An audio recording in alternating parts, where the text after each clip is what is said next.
What family drama were you born into that you didn't know about until later in life? I was born in July. My parents married the March prior, so I was oh. My parents should never have married, and I barely recall my dad ever being around. In 1998, I witnessed a really bad car accident. I ran to the car after it flipped and pulled the female driver and a child out. The driver was in pretty bad shape, and I did what I could until the EMTs came. I stayed with the child, who was hysterical, until a relative came. I was asked my name and phone number by the relative. I have a very uncommon last name. The relative told me that the driver had the same last name. I figured it was a married name. A couple weeks pass, I get a call from the driver's mother. Turns old, the girl never recovered and passed away from her injuries.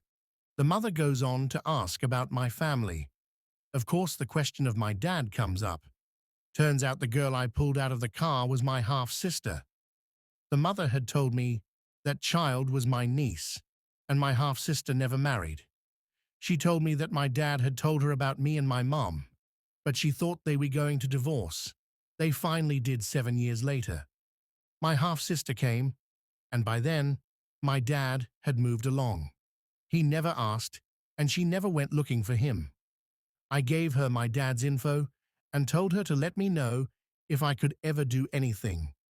I tried reaching out a couple times, trying to be a good uncle to my niece, but her family wasn't very receptive to the idea, and I took the hint.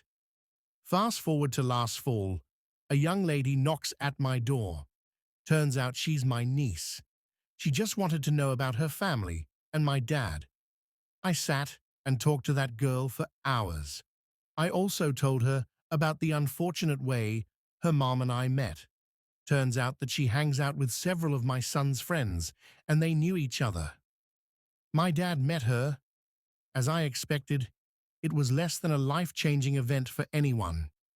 My dad is a distant person, always has been. I was also told that there may be other half-siblings out there. I keep waiting for others to reach out.